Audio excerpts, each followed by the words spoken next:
नहमदु व नुसल्ली अला रसूलिल करीम अम्मा बाद फ़ाऊज़ु बिल्लाहि मिनश शैतानिर रजीम बिस्मिल्लाहिर रहमानिर रहीम।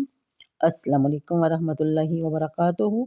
सीरत रसूल अरबी सल्लल्लाहु अलैहि वसल्लम के सिलसिले में किस्सा हिजरत लेकर आपकी खिदमत में हाज़िर हूँ। जब कुरैश कत्ल पर इत्तफ़ाक़ करके अपने अपने घरों को चले गए तो हज़रत जिब्राईल अलैहिस्सलाम अल्लाह ताला की तरफ से हज़रत सल्लल्लाहु अलैहि वसल्लम की खिदमत अक़दस में हाज़िर हुए और कुरैश के इरादा की आपको इत्तला दी और अर्ज़ किया कि आज रात आप अपने बिस्तर पर ना सोएं। एंड दोपहर के वक़्त नबी करीम सल्लल्लाहु अलैहि वसल्लम हज़रत अबू बकर के घर तशरीफ़ ले गए। दरवाज़े पर दस्तक दी, इजाज़त के बाद अंदर दाखिल हुए और आपने हज़रत अबू बकर रज़ी अल्लाह तआला अन्हु से फरमाया कि जो तुम्हारे पास हैं यानी कि घर में अगर कोई है तो उसको बाहर निकाल दो। हज़रत सदीक ने अर्ज़ किया कि या रसूलल्लाह मेरा माँ बाप आप पर कुर्बान, आपके अहल के सिवा कोई और नहीं। आपने फरमाया कि मुझे हिजरत की इजाज़त मिल गई है। हज़रत सदीक अकबर ने कहा कि या रसूलल्लाह मेरा बाप आप पर कुर्बान, मैं आपकी हमराही चाहता हूँ। रसूलल्लाह सल्लल्लाहु अलैहि वसल्लम ने मंजूर फरमाया। हज़रत सदीक ने फरमाया या रसूलल्लाह मेरा बाप आप पर कुर्बान, आप इन दो ऊँटनियों में से एक पसंद फरमाएं। नबी करीम सल्लल्लाहु अलैहि वसल्लम ने इरशाद फरमाया कि मैं कीमत पर लूँगा। चनाचा ऐसा ही हुआ और हज़रत आयशा सदीक़ा रज़ी अल्लाह तआला अन्हा जो कि शादी के बाद इस वक्त तक अपने वालिद बुजुर्गवार के घर में ही थी, बयान फरमाती हैं कि हमने सफ़र की ज़रूरियात को जल्दी से तैयार किया और दोनों के लिए कुछ खाना तोशादान में रख दिया। हज़रत इस्मा बिनते अबी बकर रज़ी अल्लाह तआला अन्हा ने अपने नताक यानी दुपट्टे के दो टुकड़े करके एक से तोशादान का मुँह बांधा और दूसरे से मशकीज़े का मुँह बांधा, जिसकी वजह से इनकी ज़ात को अंताकीन भी कहा जाता है। एक काफ़र अब्दुल्ला बिन अरकीत दाहली जो रास्ते से खूब वाकिफ़ था, रहनुमाई के लिए उजरत पर नौकर रख लिया गया ताकि ऊँटनियाँ इनकी सुपुर्द की जाएँ और वो गार पर हाज़िर होकर इनको दे दे 3 दिन के बाद। इस इंतज़ाम के बाद रसूल करीम सल्लल्लाहु अलैहि वसल्लम वापस अपने दौलत खाना तशरीफ़ ले गए। एक तिहाई रात जब गुजर गई तो कुरैश ने हिस्ब करार था दौलत खाना का मुहासरा कर लिया और वो इस इंतज़ार में रहे कि आप सो जाएं तो हमला आवर हूँ। इस वक्त आपके पास सिर्फ हज़रत अली मुर्तज़ा थे।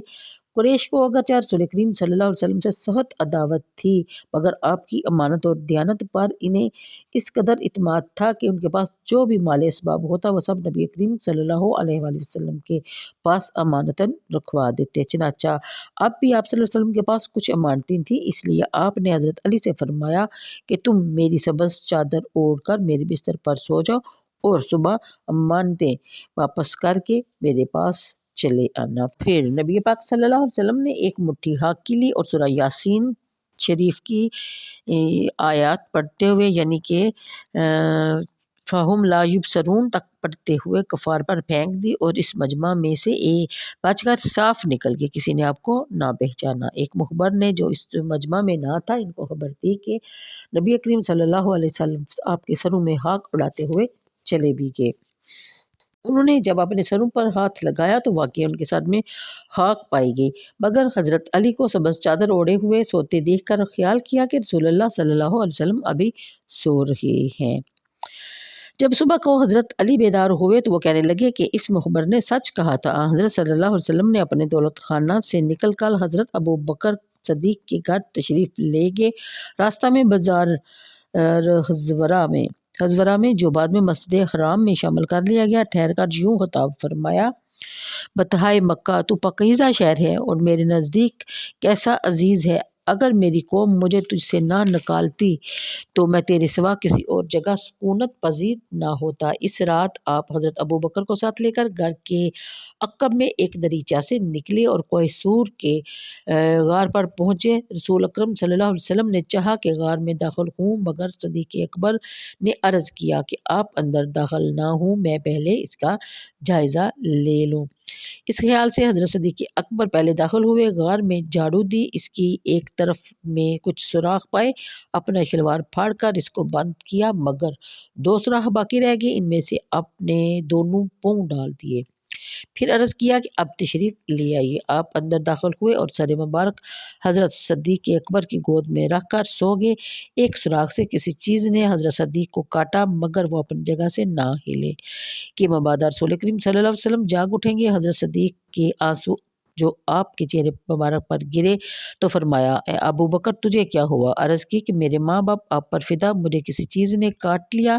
آپ نے زخم پر اپنا لعاب دہن لگایا جو فوراً سبتر جاتا رہا۔ اس غار میں دونوں 3 راتیں رہے۔ حضرت ابو بکر رضی اللہ تعالیٰ عنہ کے بیٹے عبداللہ جو نوخیز جوان تھے رات کو غار میں ساتھ سوتے، صبح منہ اندھیرے شہر چلے جاتے اور قریش جو مشورہ کرتے یا کہتے شام کو غار میں آ کر اس کی اطلاع دیتے۔ حضرت ابو بکر رضی اللہ تعالیٰ عنہ کا غلام عمر بن فہیرہ دن کو بکریاں چراتا اور رات کو 2 بکریاں غار پر لے جاتا اور ان کا دودھ حضرت صلی اللہ علیہ وسلم اور حضرت صدیق اکبر کے لیے کافی ہوتا، ان کو کام آتا۔